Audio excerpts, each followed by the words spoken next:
Después de la muerte de Charlie Kirk, no la muerte, sino su asesinato, varias cosas empezaron a surgir. Recuerdo un tuit de Eric del Búfalo en el cual decía que a Charlie Kirk no lo mataron por lo que decía, sino por lo que estaba por decir. Algunas personas se han adelantado a esto. Yo siempre he procurado mantener la religión apartada de la política, pero he llegado a la conclusión de que todo el orden constituido está sustentado en la tradición o en las diversas tradiciones religiosas que existen. Por eso, hoy les digo que todo va de religión, pero de eso vamos a hablar después de la intro.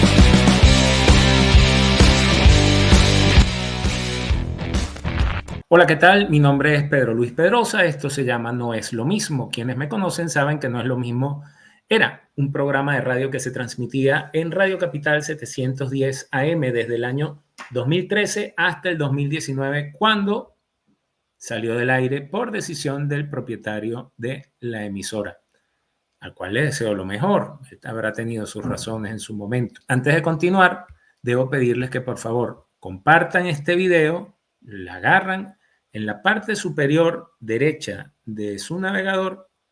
Suele haber, si está en el teléfono, hay 3 punticos. Ahí van a obtener un link para compartir. Compártanlo en sus grupos de WhatsApp. También suscríbanse a este canal y quienes ya estén suscritos, por favor, pinchen, denle clic a la campanita para que cuando se publique un video, ustedes tengan acceso a los mismos. También vamos a implementar esto, los códigos QR. Si usted quiere ver lo que publico, hágale con su teléfono ya ahí a ese código QR y va a ir a mi grupo de WhatsApp. Ahí voy publicando las cosas y usted también se entera. Si no, si quiere ver noticias que no aparecen en ningún lado, que por supuesto yo tomo de otras fuentes, suscríbase a mi canal de Telegram. Como este video ustedes lo van a ver en YouTube una semana después. ¿Por qué? Porque lo estoy publicando en Patreon. Pero si usted quiere hacerse un Patreon, si quiere ser patrono de este canal, escanee ese código QR y entonces lo va a llevar a la página donde se va a suscribir al Patreon de Polemos Politics. Allí, además de este tipo de videos, encontrará el reporte semanal Realidad y Entorno, que me estoy esforzando en hacerlo. Y que van a ver que una vez que ustedes accedan y tengan acceso a todos los reportes, van a ver que uno es consecuente con el siguiente. O sea, en la semana 36 que yo empecé a hacerlo, ya dije cosas que después desarrollamos en la semana 37, acabamos de terminar la semana 39 y se lo dediqué especialmente a la Asamblea General de la Organización de las Naciones Unidas.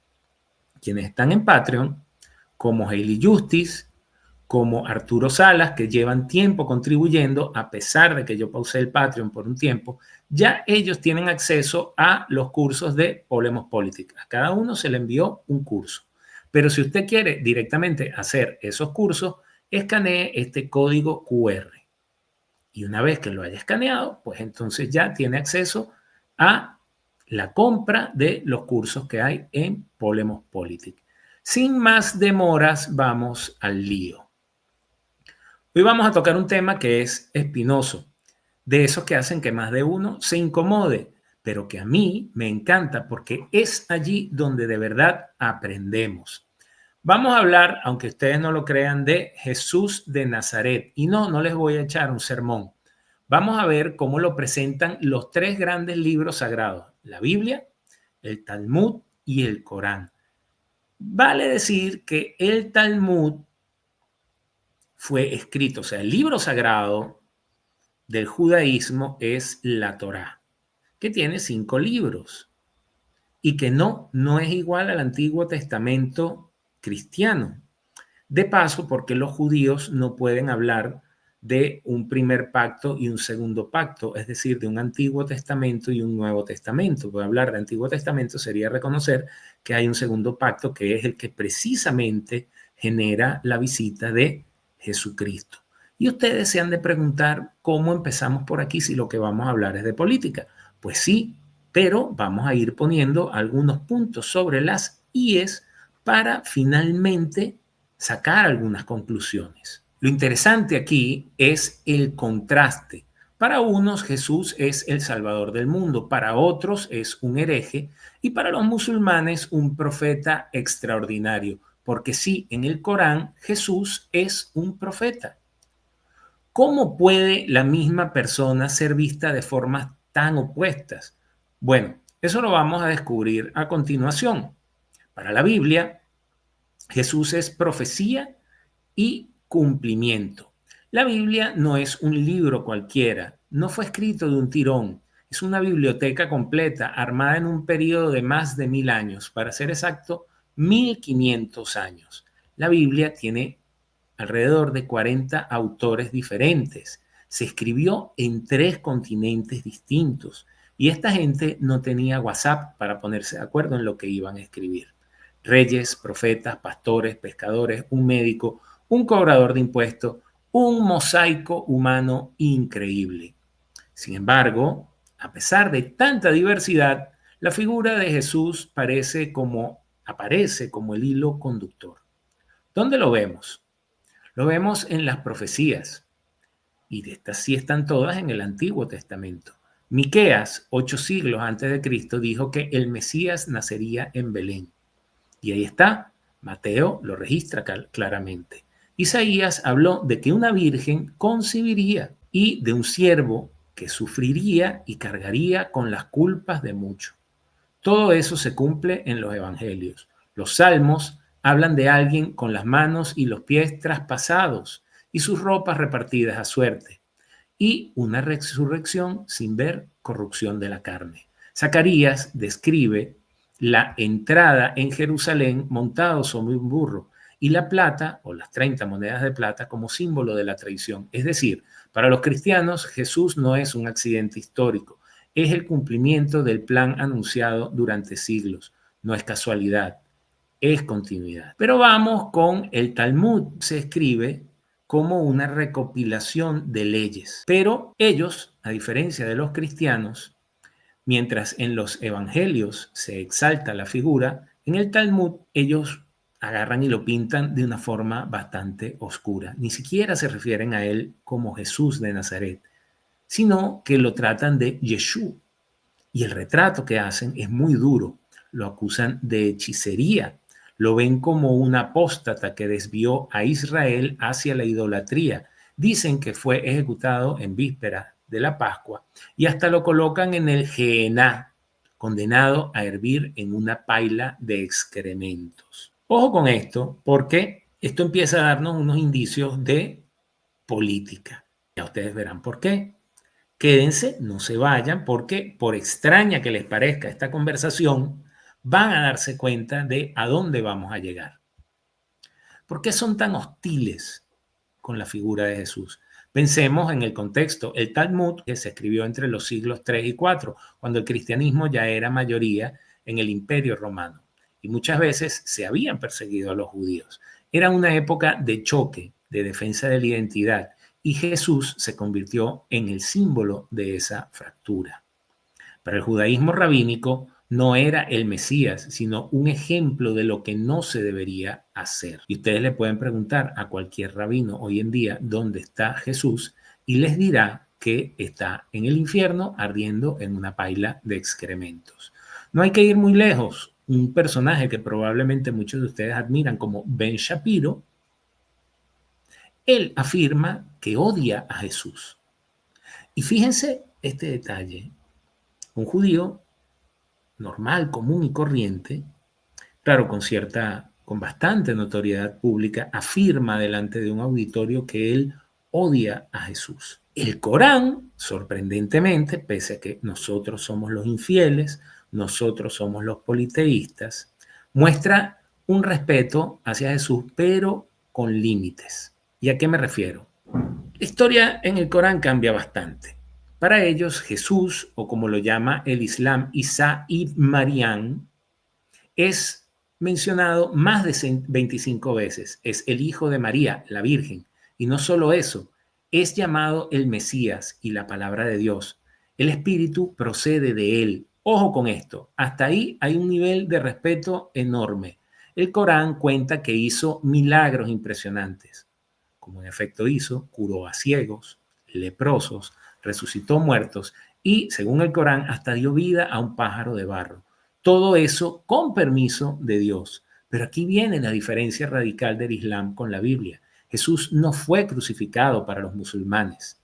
Según el Corán, lo que pasó es que a otro lo hicieron parecerse a Jesús y Dios lo elevó al cielo. Eso significa que aunque lo consideran un profeta, no es para los musulmanes el hijo de Dios, porque para el Islam decir que Jesús tiene un hijo es una blasfemia. Eso sí, según ellos, Jesús volverá al final de los tiempos como un juez justo, pero no como el Salvador universal. Así que tenemos tres miradas sobre este mismo hombre.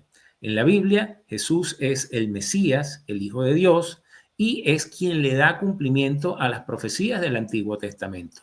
En el Talmud es un apóstata, un falso maestro y alguien que mereció ser condenado. Y para el Corán es un profeta, pero nunca divino ni crucificado.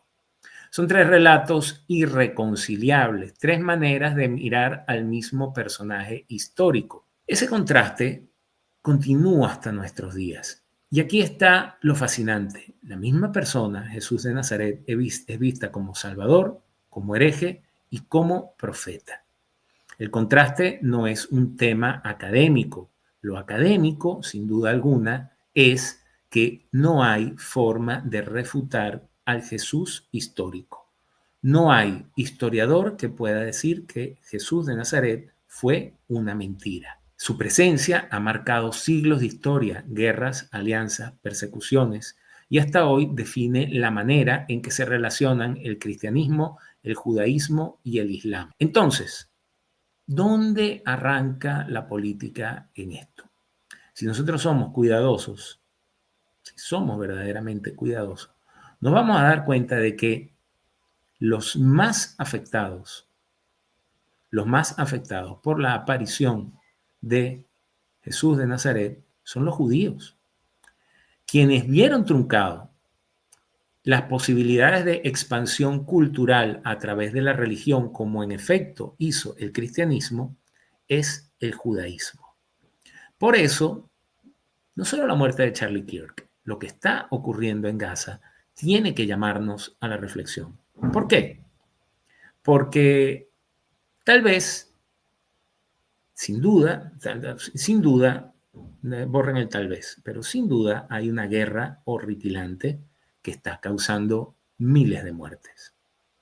Israel exige ser resarcido por el ataque terrorista del 7 de octubre de 2023 y lejos, muy lejos de lo que propone el derecho de la guerra, ha arrasado con un territorio que, bueno, podemos hacer cualquier tipo de consideraciones sobre ese territorio.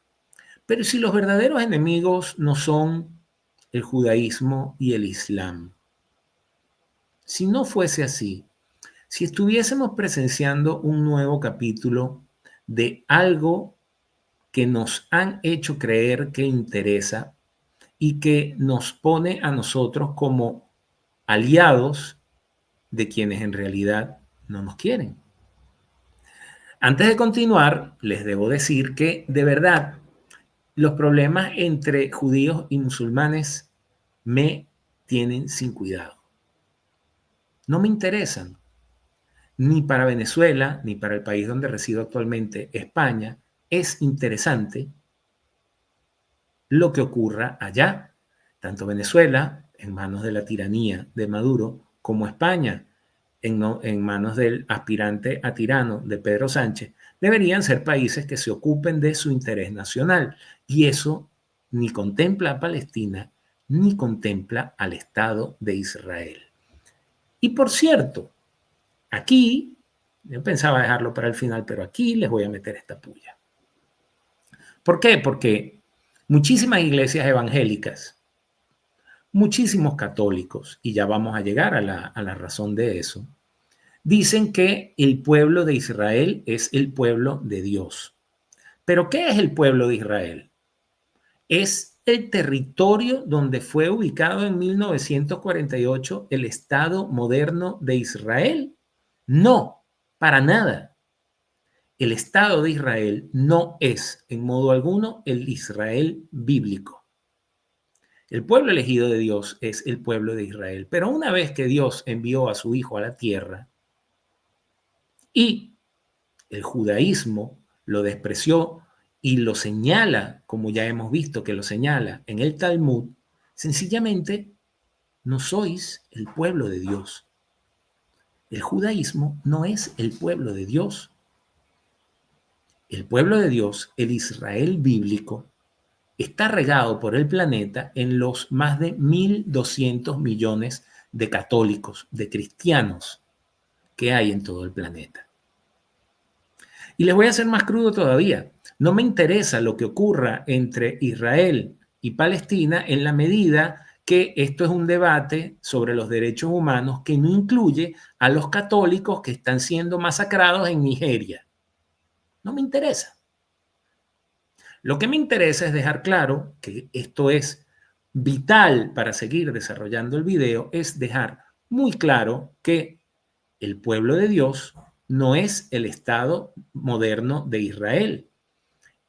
Si el pueblo de Israel es el pueblo de Dios y Dios envió a su Hijo Jesucristo a redimir nuestros pecados y a salvar al pueblo de Israel, pues ese Israel bíblico no está en un pedazo de territorio en el Medio Oriente. El Israel bíblico es algo más sublime, es algo más elevado que un pedazo de terreno. El Israel bíblico está en cada uno de los cristianos que está viendo este video ahorita y en los más de 1.200 millones que existen en todo el planeta. Entonces, no es cuestión de espantarse, no es cuestión de... Es simplemente no caer en el cliché de que Israel, territorio, Israel, Estado moderno, es el pueblo de Dios, porque la Biblia dice que el pueblo de Dios es el pueblo de Israel. Esto siempre genera debate, pero hay que enfrentarlo con honestidad. El papel del judaísmo como religión en la construcción de la civilización occidental. ¿Por qué? Porque en estos días hice un video en vivo en el cual María Corina Machado participó a través de un video en el evento Viva 25, un evento organizado por Vox con varias fuerzas patrióticas europeas que se oponen a las líneas de la Comisión Europea y al globalismo oficial. Y entonces dice que la civilización occidental está fundamentada en la filosofía griega, el derecho romano y la religión judeo-cristiana. No existe una religión judeo-cristiana.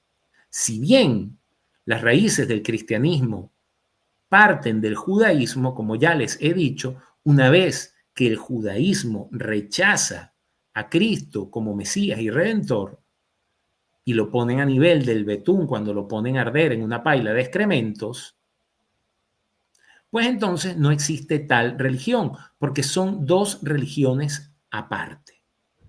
Entonces, no, los judíos o el judaísmo, habrá muchos judíos, y a eso voy, muchos judíos han hecho aportes a Occidente, sin duda alguna, y lo han hecho al margen de la religión y como occidentales. Pero el judaísmo como religión no tiene ningún papel preponderante en la creación de lo que hoy conocemos como Occidente. Por eso no me refiero a los aportes individuales de escritores, científicos o intelectuales de origen judío. No hablo de Hannah Arendt, no hablo de Albert Einstein, no hablo de ninguno de ellos. El judaísmo como tradición religiosa, como cuerpo vivo, ¿qué tanto influyó en Occidente? Y lo vamos a ver sin rodeos. Sin duda alguna, Occidente tiene raíces bíblicas. En el Antiguo Testamento heredamos la idea de un Dios único y trascendente, una ley moral válida para todos y la dignidad de la persona creada a imagen y semejanza de Dios. También la visión lineal de la historia, un inicio y un proceso y un fin. Todo eso lo tomó el cristianismo y lo convirtió en el corazón del mensaje, la narrativa con la que se levantó la cristiandad. Sin embargo, el judaísmo como religión autónoma, aquí hay que ser muy claro. Su papel fue muy limitado en la construcción de Occidente. Mientras el cristianismo, junto con Grecia y con Roma, estaba levantando los pilares de la civilización occidental, el judaísmo permanecía en comunidades cerradas, muchas veces aisladas en guetos y con leyes propias. Muy parecido a lo que ocurre hoy con el Islam en Francia. Occidente se construyó sobre las tres columnas que ya les he señalado: la filosofía griega, el derecho y el orden romano, y el cristianismo con la visión moral y cultural que lo impregnó todo. El judaísmo como práctica religiosa independiente no estuvo en el centro de este proceso. Desde muy temprano, la Iglesia interpretó al judaísmo como una raíz necesaria, pero superada. El Antiguo Testamento encontraba plenitud en Cristo. Eso generó siglos de tensiones, conflictos y persecuciones. El judaísmo no era una religión proselitista, no buscaba universalizarse, sin embargo lo hizo. El cristianismo, en cambio, sí, y por eso, mientras uno se mantenía como una minoría, el otro se convirtió en la columna vertebral de la civilización occidental. ¿Por qué les digo que el judaísmo sí se universalizó? Pero no lo hizo no lo hizo como religión, lo hizo de forma soterrada, lo hizo a través de la fuerza económica.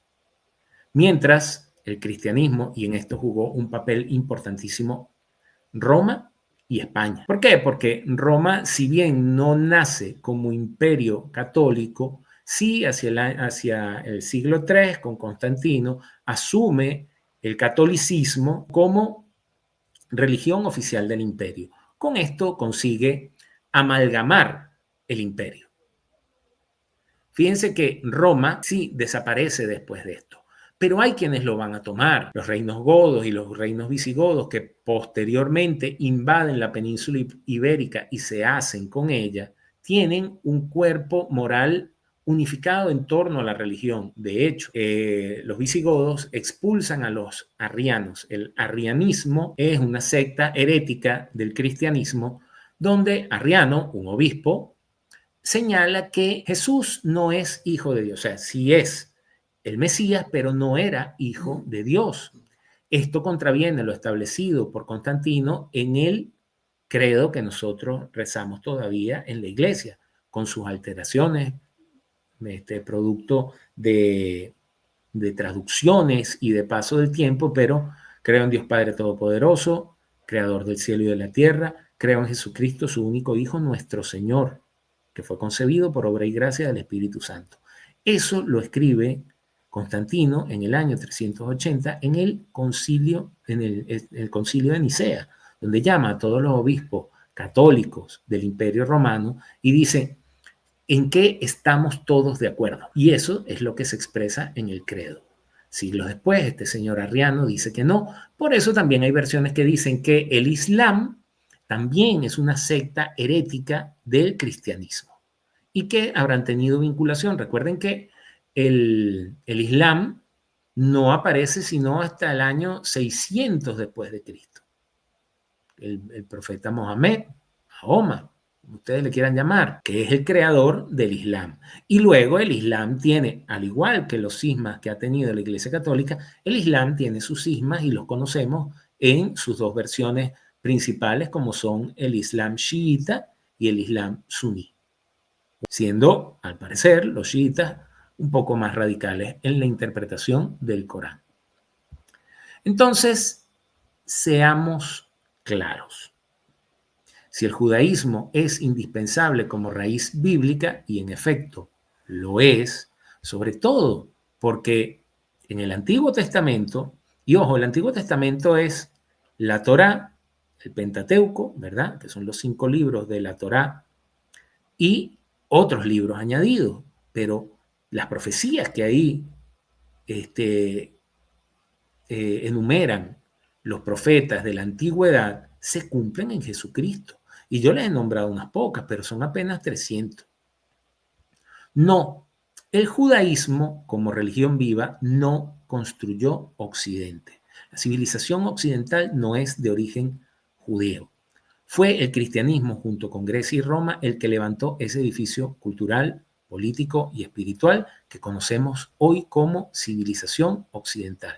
En ese sentido, el judaísmo es la raíz, pero el tronco y las ramas que dieron forma al mundo occidental son total y absolutamente cristianas.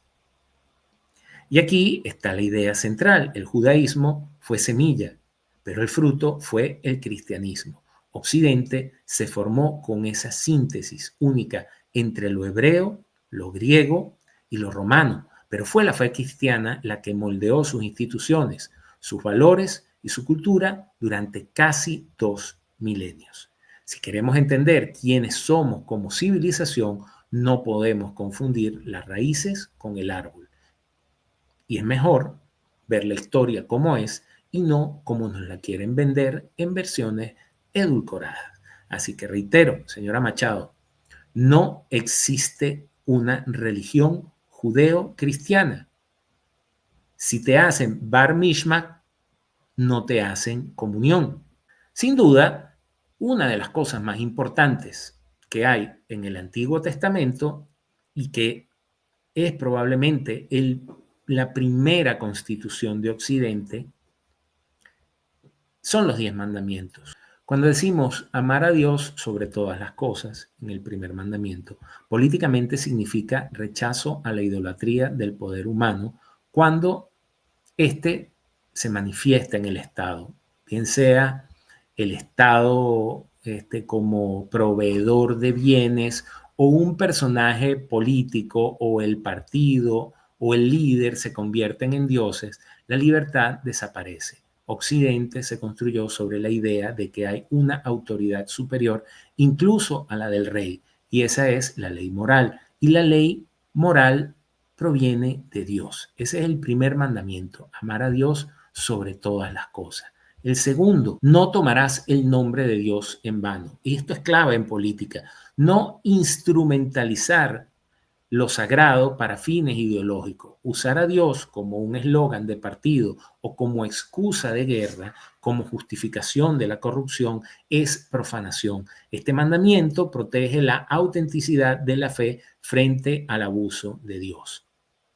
Tercer mandamiento, santificar las fiestas. Nosotros la fiesta, para el cristianismo la fiesta es el domingo. Por eso el domingo vamos a misa, porque es el día que el Señor, es el día que Dios tomó para el descanso. En lo político es el principio de limitar el poder del trabajo, del Estado y del mercado. El descanso de los domingos inspiró la idea de que el hombre no es esclavo ni de faraones ni de sistemas económicos. Es la raíz de los derechos laborales, de la dignidad humana frente a la explotación. El cuarto mandamiento, honrar padre y madre. En política, esto se traduce en el respeto a la tradición y a la autoridad legítima. Una sociedad que desprecia su pasado o que destruye a la familia pierde estabilidad. Aquí se funda la idea de que en la política no se deben cortar familias, sino fortalecerlas para que las instituciones del Estado a su vez la protejan. Quinto mandamiento, no matarás. La base del derecho a la vida. En política significa que ningún Estado ni ideología tiene derecho a banalizar la muerte. Este principio se refleja en la oposición a la tiranía, al genocidio y en el peor de los genocidios de hoy en día, en contra al peor de los genocidios de hoy en día, que es el aborto, secundado por la eutanasia. Esto es el núcleo, el respeto a la vida es el núcleo de cualquier orden político justo. Sexto mandamiento, no cometer actos impuros. o adulterio. Más allá de lo personal es la defensa de la fidelidad y la estabilidad del pacto. En política, los pactos sociales y las constituciones son compromisos que no se deben traicionar. La infidelidad matrimonial y la infidelidad política comparten un mismo fondo, rompen la confianza que sostiene la comunidad. Séptimo mandamiento, no robarás. En términos políticos, esto es la defensa de la propiedad privada y el rechazo a la corrupción. Un Estado o partido que roba al ciudadano destruye la base de la confianza pública. Sin respeto a la propiedad no hay libertad ni prosperidad. Octavo mandamiento, no dirás falsos testimonios ni mentiras. No darás falsos testimonios contra tu prójimo. Esto apunta directamente a la honestidad pública en la política. No puede haber mentira en las instituciones, no puede haber propaganda, no puede haber manipulación mediática. Son violaciones de este mandamiento. El derecho, los juicios y la opinión pública se sostienen en la verdad. Cuando se miente deliberadamente, la justicia se prostituye. Noveno mandamiento. No codiciarás bienes ajenos. La raíz política de este mandamiento es limitar la envidia como motor social. Gran parte de la política moderna se basa en agitar la codicia. Ellos tienen y tú no. Quitémoselo. Esa mentalidad ha alimentado las revoluciones más sangrientas y el populismo más destructivo. De eso sabemos un poquito los venezolanos. Este mandamiento propone, al contrario, construir la justicia sobre el mérito y no sobre la envidia. Y el décimo mandamiento rechaza la idolatría.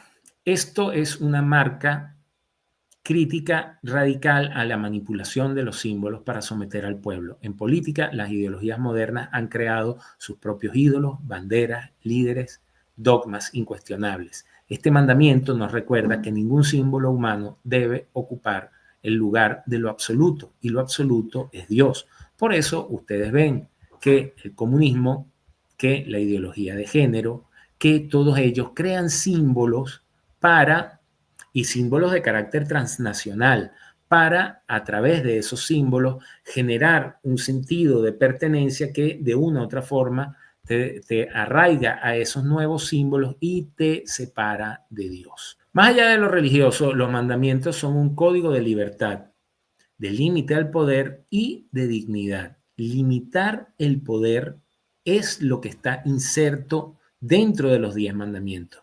Blindar a la persona contra el poder. Enseñar que la sociedad no puede construirse sobre la idolatría del Estado, la mentira o la envidia. En pocas palabras, son la primera constitución moral de lo que conocemos como Occidente. Y ya hemos dicho, sí, las tablas se le revelaron a Moisés en el Sinaí. Sí, tenemos en Occidente una raíz judaica. Pero, reitero, el judaísmo, al despreciar a Cristo, se convirtió en una religión marginal que nada, ni sus prácticas, ni su desarrollo tiene nada que ver con el desarrollo de Occidente. Probablemente, si Jesús no hubiese venido y el judaísmo se hubiese propagado por el planeta, probablemente, y esto es una especulación, todavía lapidaríamos a las mujeres adúlteras como quisieron hacer con la adúltera con María Magdalena. Entonces muchos dicen, bueno, pero antes de los 10 mandamientos están los códigos de Hammurabi. Y en efecto, es así. Previo a los 10 mandamientos están los códigos de Hammurabi, que son las leyes del rey babilónico Hammurabi, escritas entre 1792 y 1750. Grabado en estelas de piedra, la más famosa está en el Museo del Louvre. Es previo a la entrega tradicional de los 10 mandamientos, que según la cronología bíblica estaría alrededor del siglo VIII y VII antes de Cristo con Moisés. Por tanto, el código de Hammurabi, en términos históricos, es en efecto mucho más antiguo. Sin embargo, tradicionalmente decimos que los 10 mandamientos son en torno al siglo VIII y VII antes de Jesucristo, pero los 10 mandamientos no son un código civil, sino un código moral y religioso, presentado como revelación divina, ya les dije, en el Sinaí. Fueron dirigidos no solo a jueces o autoridades, sino al pueblo entero. Entonces, veamos la naturaleza de cada uno de estos códigos. El código de Hammurabi es un código legal y civil. Regula contratos, propiedad, matrimonio, comercio, deudas y castigos. Está organizado bajo el principio del talión, el ojo por ojo y diente por diente. Su objetivo era mantener el orden en un imperio multicultural bajo la autoridad del rey. Sin embargo, los 10 mandamientos, por el contrario, son un código moral y religioso. Son normas universales de conducta entre el hombre y Dios y entre el hombre y su prójimo. De modo que, más que regular contratos, busca fundar una sociedad en la ética. No depende del rey ni del poder político, sino de una autoridad superior a todo gobierno. Y esto es lo que verdaderamente crea Occidente. Occidente es un pacto entre Dios y el hombre. Y ese pacto no está fundamentado en las leyes civiles. Ese pacto está sustentado en la relación, como ya he dicho, que mantiene Dios con los hombres. De esa relación y de la naturaleza de esa relación es que se derivan las leyes civiles. Ambos, tanto el Código de Hammurabi como los 10 mandamientos, expresan la idea de que la vida social necesita normas trascendentes y obligatorias. Ambos ponen límite al homicidio, al robo y a la mentira.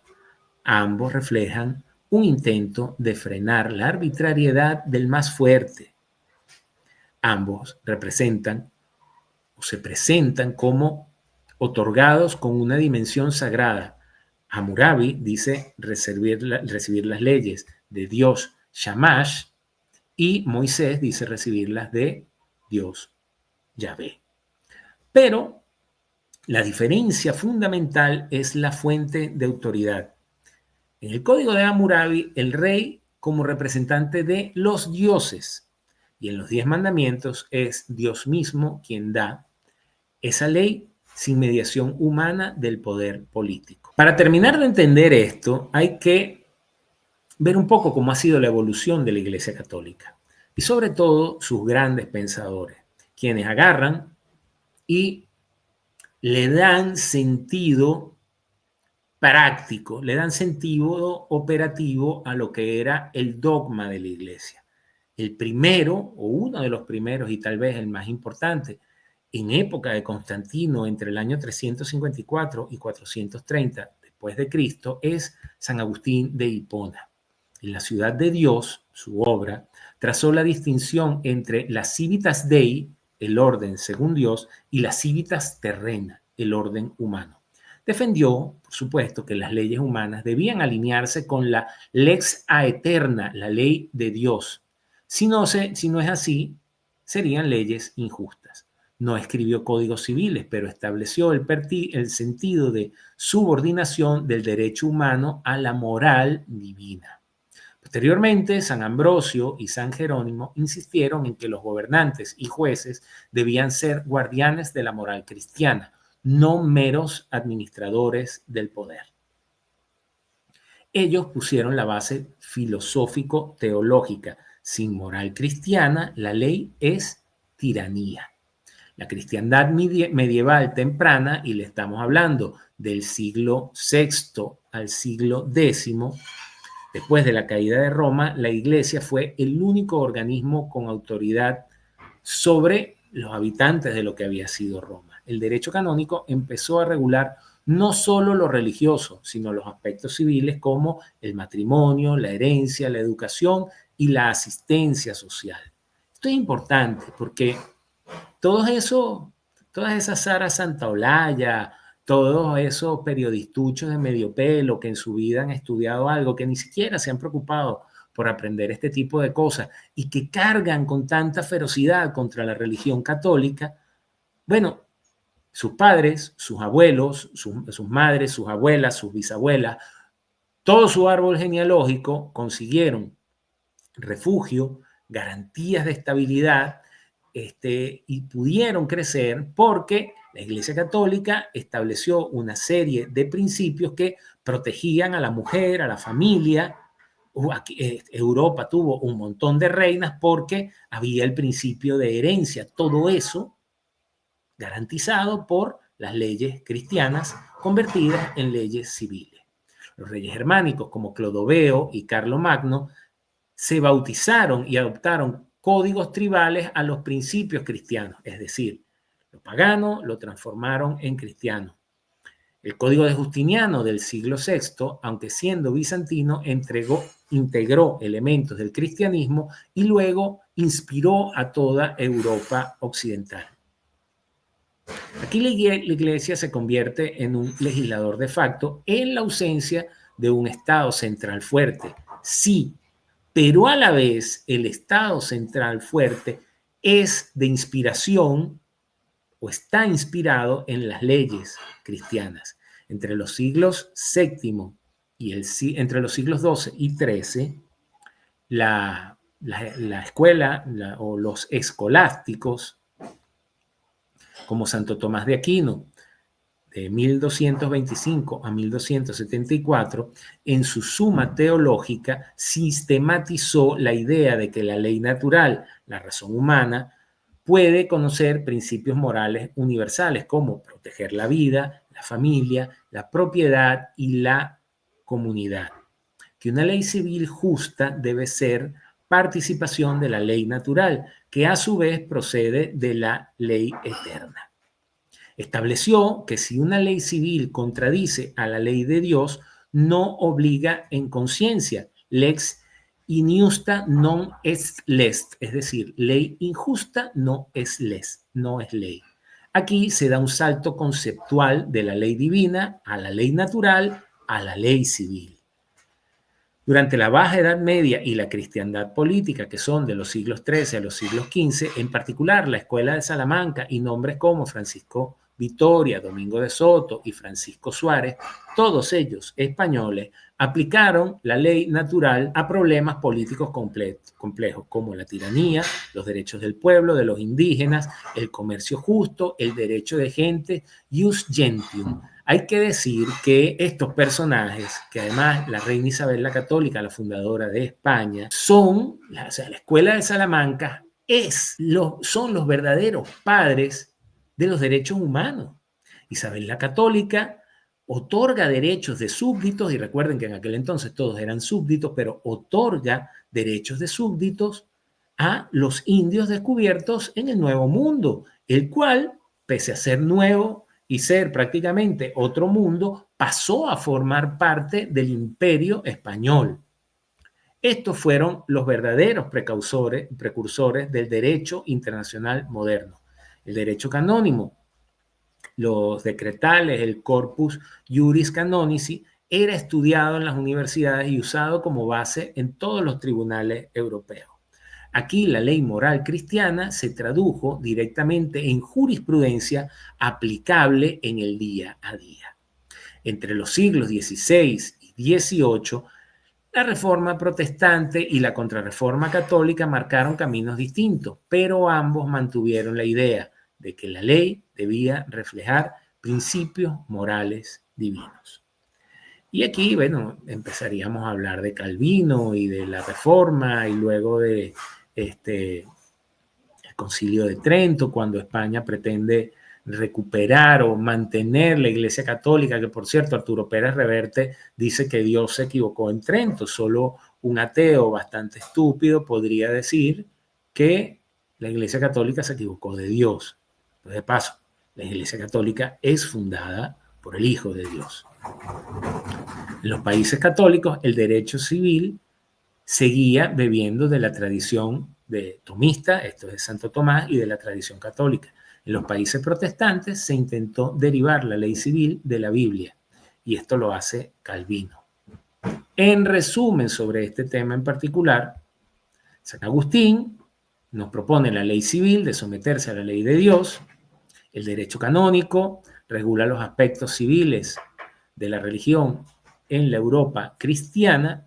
Santo Tomás de Aquino, en el siglo XIII, sistematiza la ley natural como un puente entre lo divino y lo civil. Escuela de Salamanca, en el siglo XVI, aplica la ley natural a la política, el comercio y el derecho internacional. Y, en definitiva, la Iglesia fue el laboratorio donde la ley moral de Dios se convirtió en derecho civil aplicable. Lo hizo primero con el derecho canónico, luego con Santo Tomás como arquitecto conceptual y finalmente con la Escuela de Salamanca como arquitectos prácticos del derecho moderno. Y aquí llegamos a un punto que tiene que ver con lo que empezamos a hablar al principio, que es que mientras, o sea, ese occidente creado por la religión católica, la filosofía griega, incorporada por San Agustín de Hipona, por Santo Tomás, a la religión y el derecho romano, que es el establecimiento del orden, pero en el caso de Occidente y de la cristiandad, a través de la ley natural, que es la ley de Dios convertida en ley natural y posteriormente convertida en ley civil, pues llega la Revolución Francesa y con ella un proceso que llamamos secularización.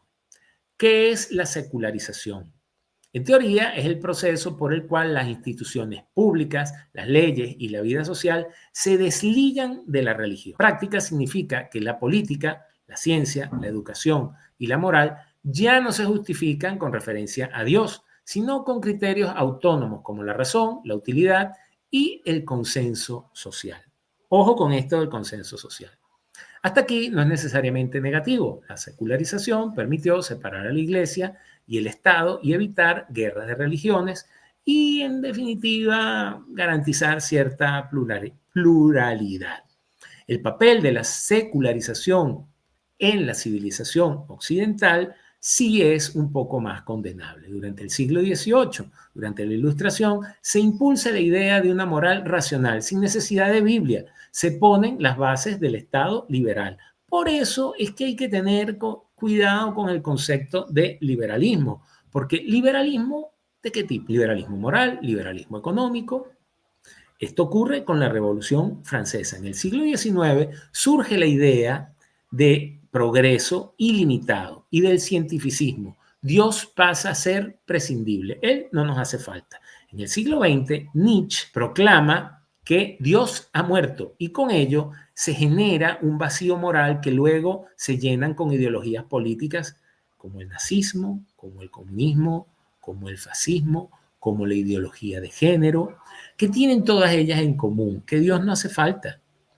Y al no hacer falta Dios, no hace falta la raíz moral. Sobre a hombros de Friedrich Nietzsche cabalga gente como Theodor Adorno, Georges Lukács, Ernesto Laclau, Michel Foucault, esta señora Simone de Beauvoir, todos esos filósofos que son los constructores de las ideologías disolventes que hoy están machacando y que están asesinando a Occidente, todos ellos marchan sobre la idea de que Dios ha muerto.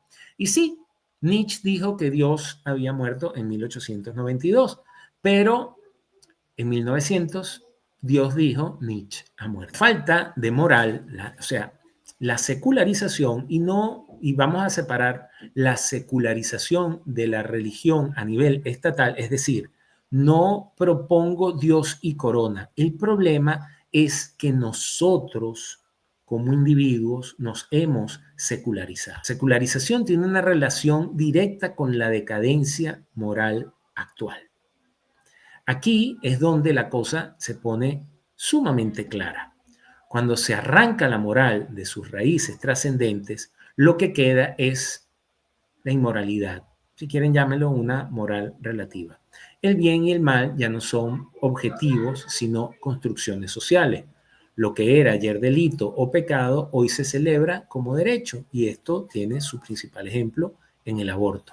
La secularización radical conduce a la idolatría del Estado o del individuo. Por eso es que ustedes cada vez escuchan más la idea del chavismo, del trompismo, del sanchismo, del colocarle a una forma de hacer las cosas el nombre de una persona por delante. O sea, ya hemos trascendido de la ideología del fascismo, del comunismo, del leninismo, ya incluía el nombre de Lenin por delante. Pero ya hemos trascendido de una ideología o de un cuerpo de ideas que podían ser asumidas por una persona a un individuo que es idolatrado por ese mismo grupo de personas. El Estado se cree fuente última de valores y esto se le llama positivismo jurídico. Cuando esto está muy claro en la conformación de leyes. Cuando el legislador, y de estos ejemplos Juan Jacobo Rousseau, que era el individuo más resentido del planeta, cuando el legislador legisla apartado de la ley natural y del orden natural, está imponiendo leyes, sí, pero lo está haciendo de manera positiva, no positiva, sino positivista. Un ejemplo, existen trans y una mujer puede ser un hombre y un hombre puede ser una mujer. Eso podrá ser legal, pero es antinatural y esa legislación está hecha en contra del hombre, precisamente del hombre o de la mujer, entiéndase el hombre. O sea, no voy a hablar como gilipollas aquí, pero se hace en contra del orden moral. El individuo, cuando se seculariza, se cree su propio Dios y esto refuerza el relativismo moral. El resultado es la fragmentación cultural, la crisis de la familia, una vida para uno mismo. Es muy propio de la sociedad contemporánea, muy propio de los millennials que no quieren tener hijos, no quieren, lo único que quieren es viajar, porque no quieren ser responsables de nada que no sean ellos mismos. Y se erosionan los principios básicos, la vida, la verdad, la fidelidad y la comunidad. Dicho en un par de platos, si la secularización ha sido uno de los motores de la decadencia moral de Occidente, es porque dejó sin un fundamento sólido las normas de convivencia social. Sin embargo, hay un matiz importante que señalar. No toda la secularización es decadencia. Es decir, si usted va a separar el Estado de la Iglesia, está bien, pero debe reconocer la centralidad de la ley natural y de una moral trascendente. En cambio, la secularización radical ha expulsado toda la religión de la vida pública y se declara como una moral autónoma, lo que abre la puerta a la anarquía cultural y al más absoluto nihilismo. El hedonismo es uno de los componentes del nihilismo. La decadencia moral de Occidente tiene mucho que ver con la secularización radical. Cuando Occidente dejó de reconocerse como una civilización cristiana, perdió la brújula moral que le daba coherencia. La libertad sin raíces se convierte en libertinaje y el progreso sin moral termina siendo decadencia. Y eso, queridos amigos, es lo que nos ha pasado en nuestro maltrecho Occidente. Ejemplo de eso, la Unión Europea. Ejemplo de eso, bueno, las leyes que se promulgan últimamente. Ejemplo de eso, miles y miles de ejemplos podemos dar. ¿Cuándo creció España? ¿Cuándo creció el Imperio Español? Cuando la bandera con la que se iba a conquistar nuevos mundos era el catolicismo. ¿Cuándo comenzó a fragmentarse el Imperio Español? Cuando los protestantes agarraron y por asuntos políticos más que religiosos se separaron de la corona española. La guerra de religiones, la guerra de 30 años, fue una guerra de carácter político, sobre pretexto de la religión, no al revés. Cuando España comenzó a resurgir, después, o sea, la mayor decadencia de España, que es la misma que está viviendo ahorita, fue cuando llegaron los comunistas e instalaron la Segunda República. ¿Y qué construyó o qué reconstruyó España? Pues fue reconstruida en torno a un cuerpo de ideas que se sustentaban en la fe. Y estoy hablando del periodo de 1939 a 1975, cuando fallece el general Francisco Franco. ¿Cuándo resurge España? ¿O cuándo vuelve a entrar en un periodo de decadencia? Bueno, pues precisamente cuando el señor Alfonso Guerra, en su afán de secularización, dice cosas como: a España no la va a reconocer ni la madre que la parió. Y entonces empezaron a que fumar porros era bueno, a follar, que el mundo se va a acabar. Empezaron a hacer toda esta serie de cosas que nos han traído hasta lo que es hoy en día España, que en buena medida es lo que le ha pasado a Occidente y en particular a la Unión Europea, que desprecia profundamente sus raíces cristianas. Entonces, ¿a qué quiero llegar con todo esto? Primero, Occidente es una creación de la cristiandad. Europa, en particular, nace en la batalla de Lepanto, cuando España le dice a los turcos, ustedes de aquí para allá y de aquí para acá, la cristiandad. Ahí nace Europa, sobre raíces católicas, porque bueno, estábamos en 1500, todavía no había llegado la guerra de religiones, que son en 1600 y pico. El problema, y por eso empecé hablando de Jesús y de los judíos y de los musulmanes, es que seguramente yo estoy convencido de que ellos en particular no están tan secularizados como nosotros. ¿El Estado de Israel es un Estado secular? No. Vayan y consíganme un diputado cristiano en el Parlamento israelí. No lo van a encontrar. Reitero, los más afectados por el catolicismo no son los musulmanes, los más afectados por el catolicismo son los judíos. Entonces me da la impresión de que esa penetración económica a todos los niveles es algo más que un pueblo que se ha levantado contra la adversidad y que persigue a través de lo económico y lo político fines religiosos, de finalmente desplazar al cristianismo. El Islam llegó después, ya fue derrotado en una oportunidad después de 700 años de guerra en España, y sin embargo, ahora los católicos, los cristianos, después de las cruzadas, y en particular los sajones, han ido a tocarle las narices a cada rato allá a Irán, a Irak, a Siria, a todos ellos. Y ahora nos los hemos ganado de enemigos. Y mientras tanto, nosotros seguimos pensando en que el mayor avance de Occidente ha sido la secularización. Y reitero, está bien que Estado e Iglesia estén separados, pero el problema es que nosotros en nuestro fuero interno estemos tan profundamente secularizados y no nos demos cuenta de que mientras nosotros no tenemos un arraigo moral, no tenemos un proyecto de civilización que nació en torno al arraigo moral que nos dio la religión, los otros sí lo tienen. Y eso al final nos va a costar nuestra permanencia y nuestra existencia en el planeta como civilización avanzada. ¿Es doloroso? Sí. ¿Es necesario tomar conciencia de eso? También. Antes de finalizar, quiero decirles que si quieren conocer cuándo hago mis publicaciones, pues escaneen el código QR que tienen en pantalla y ahí tendrán mi grupo de WhatsApp. También, si quieren, además de saber mis publicaciones, quieren enterarse de noticias que no aparecen en ningún otro lado y que por supuesto yo tomo de otras fuentes porque yo no soy una agencia de noticias, pues escaneen este código QR y se suscriben al Telegram. Si ustedes quieren ayudarme, a ver, aquí está. Si ustedes quieren ayudarme a seguir produciendo contenido, escaneen este código QR para que se suscriban al Patreon.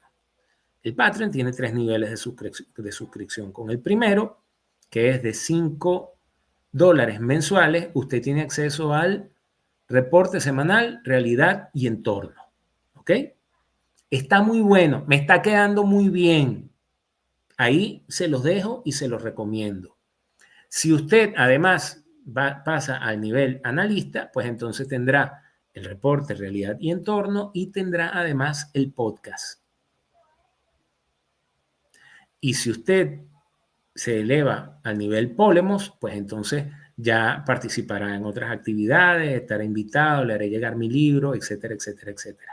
Después de cierto monto aportado, yo les envío a su correo personal el curso de Polemos Politic. Ahora, si usted quiere hacer los cursos de Polemos, que son 6 cursos, son el de qué es la guerra, cómo se hace una campaña electoral, estrategia político-electoral, negociación, teoría y práctica de las políticas públicas y modelo de negocio Canvas, cualquiera de los 6, usted escanee este código QR y ahí va a llegar a la página donde va a poder comprar el curso de Polemos Academy.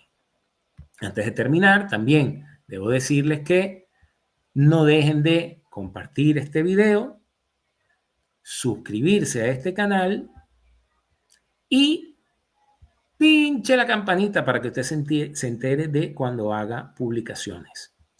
Será hasta la próxima. Se les quiere. Cuídense mucho. Chau, chau.